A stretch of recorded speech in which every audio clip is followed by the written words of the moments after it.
Hi, my name is Jason Copeland. I'm the electrical manager at ABMA.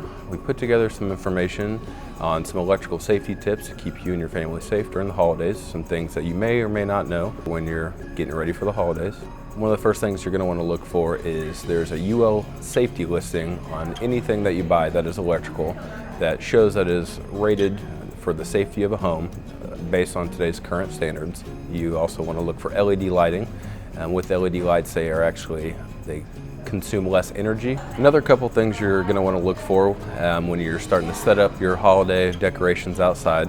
You do want to be sure to inspect all of the lights that you're putting up, any kind of accessories that you're putting up, to make sure there's not any nicks in the cord, any kind of pinching. For extension cords, you do want to use the green extension cord because they are rated for outdoor use opposed to the orange ones. Another thing you're going to want to look for is the outlets that you're plugging into, because they are in a wet location, do require GFI protection.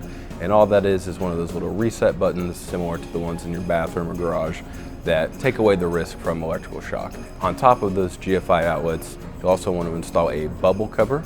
It's a plastic cover that will allow you to plug in your lights or your accessories and completely enclose that outlet, opposed to the old style swing covers that actually leave that exposed to the elements throughout the year.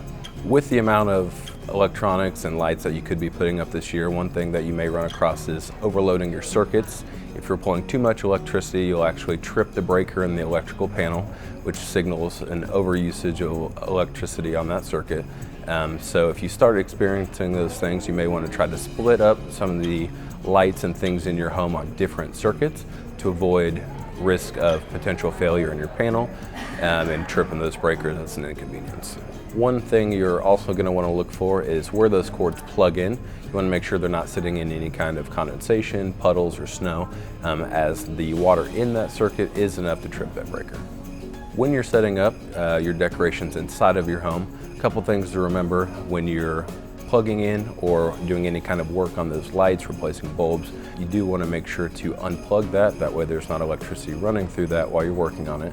When you're stringing them up on your Christmas tree, especially a fresh cut tree, you do want to make sure that you don't over tighten them when you are putting them up.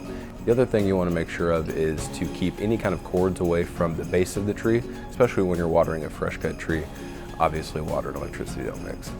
And with so much traveling that many families do throughout the season, you do want to make sure to unplug any kind of Christmas lights or decorations while you're gone for the safety of you and your home. And of course, if you're having any electrical issues, please give us a call or visit us at abma.com. We'll come out and get you all taken care of.